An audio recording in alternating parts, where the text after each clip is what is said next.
May 28. Tesla CEO Elon Musk officially announced his departure from his government role. While this day's arrival wasn't entirely unexpected, netizens' comments were still deeply moving, and they offered various speculations about Musk's future. Meanwhile, President Trump nominated acting Deputy Attorney General Emil Barr to serve as a judge on the U.S. Court of Appeals for the Third Circuit, signaling Trump's long-term strategy for the judiciary. On the same day, Trump held a swearing-in ceremony at the White House, appointing former Fox News host Jeanine Pirro as the interim U.S. Attorney for the District of Columbia. A major shake-up in the Capitol appears imminent.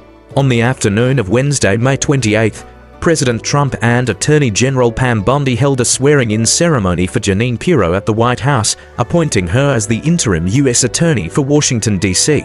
This position is considered one of the most critical prosecutorial roles in the United States, vital for prosecuting federal government officials and draining the swamp in Washington.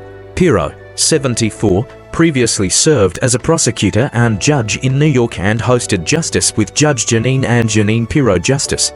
She was also one of the top-rated hosts on Fox News The Five. A staunch supporter of Trump, Pirro is known as a tireless fighter. She has authored 7 books, including Liars, Leakers, and Liberals, which delved into Trump's presidency and the political dynamics surrounding the anti-Trump movement through interviews with senior government officials, Trump family members, and White House insiders. Upon publication, the book immediately hit the New York Times bestseller list and reached #1 on Amazon. On May 14th of this year, after the Senate confirmation of Trump's previous appointee for interim U.S. Attorney for D.C., Ed Martin, faced potential roadblocks, Trump appointed Pirro to replace Martin. At the time, Trump wrote on Truth Social, "Jeanine is eminently qualified for this position. She is considered one of the most distinguished district attorneys in New York State history. She is in a class by herself. Congratulations, Jeanine." Under U.S. law, an interim U.S. attorney's appointment can last a maximum of 120 days, approximately 4 months. If, within those 120 days, the President has not nominated and the Senate has not confirmed a permanent U.S. attorney, the position will be filled by the Chief Judge of the local district court. The Chief Judge of the D.C. Federal Court is James Boasberg, a known Trump critic who previously staunchly opposed Trump's efforts to deport undocumented immigrants and has a complex relationship with Washington. His appointment of a successor would undoubtedly create significant resistance to Trump's reform agenda and the prosecution of government officials. Therefore, for Pirro to permanently hold the position, she will need Senate approval. On Wednesday, the swearing-in ceremony was presided over by Attorney General Pam Bondi. Pirro was accompanied by her daughter, Christy. In his remarks, Trump recalled Pirro's experience as a New York district attorney, saying, "For 50 years, Judge Jeanine, as she's known to millions, has dedicated her life to pursuing justice, defending liberty, and upholding the rule of law with fairness, equality, and impartiality. She goes after the real criminals, not the fake criminals, like we're doing today." Trump stated that Pirro would be an outstanding U.S. attorney for the District of Columbia and would be responsible for cleaning up the Capitol. He said, "I have no doubt that Jeanine Pirro will be a distinguished U.S. attorney for the District of Columbia, truly one of the most important positions in our country. She will restore public safety to our capital, dismantle vicious street gangs and criminal networks, and ensure equal justice under the law. I assure you, you will see a very, very big improvement in Washington, D.C." Handing the podium to Pirro, Trump called the former Fox News host an incredible woman and a tireless fighter. At her swearing-in, Pirro vowed, "No more leniency for criminals. Justice will be served in the District of Columbia." She stated, "A long time ago, I went to law school to study justice for victims of violent crime, for women, children, and the elderly. I strove to give them a voice in a system that often seemed deaf and blind to their pleas. I am wholeheartedly committed to ensuring a system that responds to them. My public profile and my prosecutorial achievements brought public attention, and my life took an unexpected turn." She continued, "President Trump, throughout all of this, you have remained steadfast. Like one of my earliest supporters and champions, you never wavered. You were always firm, trustworthy, and confident. Today, Mr. President, you have allowed me to return to my roots. It's a broader stage, but equally important. We need justice. We need to send a message that justice will be respected in the District of Columbia. Pirro added, just last week, right here in our nation's capital, 2 people about to start new lives had their hopes and dreams cut short because a cold-blooded murderer decided to shoot them down in the street on a cold, rainy night. This must be brought to justice. She also said, my voice should be heard loud and clear. No more tolerance for hate. No more leniency for crime. Pirro then quoted Republican President Ronald Reagan. Acts of violence will be dealt with directly and punished appropriately. This city will once again be a shining city on a hill. Finally, Pirro thanked Trump, saying, President Trump promised to make America great again and make America safe again. Mr. President, America thanks you and I thank you. On Wednesday, Trump made another significant appointment, nominating acting Deputy Attorney General Emil Bow to the U.S. Court of Appeals for the Third Circuit. Bow, 44, was born in 1981 and grew up in a family of New York lawyers. In 2008, he graduated from Georgetown University Law Center and worked as a lawyer at Sullivan and Cromwell LLP. In 2012, he became an assistant U.S. attorney for the Southern District of New York, resigning in December 2021. Subsequently, in September 2023, he joined Trump's legal team, a move many lawyers shied away from, and represented Trump in several important cases. In January of this year, 2025, Bow was appointed by Trump as acting Deputy Attorney General and swiftly began a cleanup operation. On February 5th, he dismissed some FBI agents involved in the January 6th Capitol incident investigation and demanded the Bureau provide information on 5,000 agents nationwide involved in investigating medical-related incidents within a deadline. This directly led to the resignation of the top FBI leader in the New York field office. During his tenure as acting Deputy Attorney General, Bow also dismissed the U.S. Attorney for the Southern District of New York, Damian Williams, and dropped corruption charges against New York City Mayor Eric Adams. After Williams' resignation in February, Bow harshly criticized him in an 8-page letter, stating, "The Department of Justice will not tolerate such misconduct and insubordination." Following Williams' resignation, several other federal prosecutors also resigned in protest.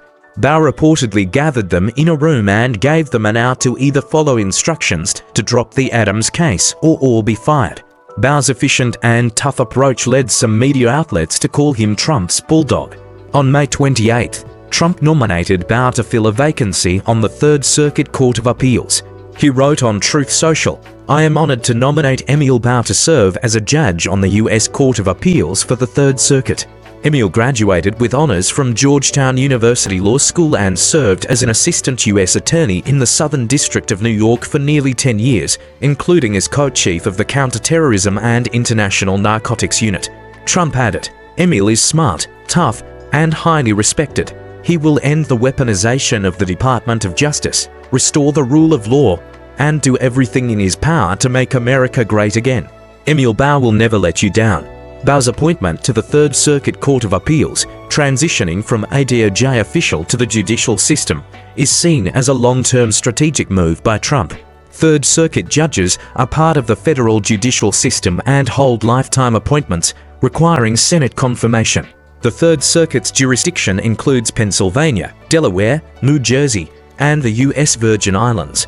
It hears appeals from federal district courts, and its rulings have significant legal influence, second only to the Supreme Court.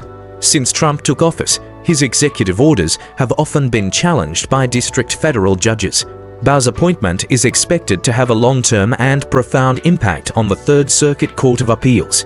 Should certain lawsuits reach the Circuit Court, Trump would likely receive impartial support. Finally, let's talk about Tesla's CEO Elon Musk.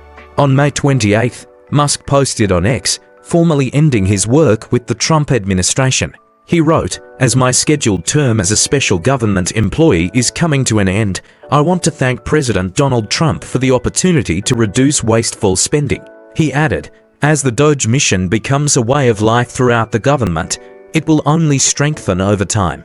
Last year, on November 13th, 2024, then President-elect Trump announced the establishment of the Department of Government Efficiency (DOGE), aimed at cutting government waste, simplifying administrative procedures, and enhancing the efficiency of federal agencies. Musk and Vivek Ramaswamy were appointed as co-heads of this department. However, after Trump's inauguration, Ramaswamy withdrew from the Doge team and is currently focused on his 2026 Ohio gubernatorial campaign. In January 2025, an executive order officially established the Department of Government Efficiency, and Musk was appointed as a special government employee SGE, setting up an office in the Eisenhower Executive Office Building. Under federal law, an SGE can work no more than 130 days in any 365-day period. On May 28, Musk officially announced the end of his tenure in the Trump administration, planning to refocus on his companies, including Tesla and SpaceX. This day was just 3 days short of his term's expiration. Doge members have now dispersed into various departments. Although Musk has left, the new administration's efforts to reduce government waste and fraud are likely to become standard practice. As Musk said, the Doge mission will become a way of life throughout the government. After leaving the White House, Musk will return to his companies, focusing on another goal.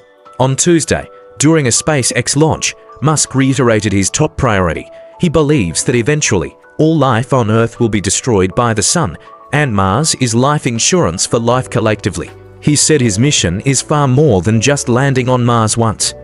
He hopes to ensure the continuation of civilization. Considering Musk's role with Doge was temporary, his departure is not surprising.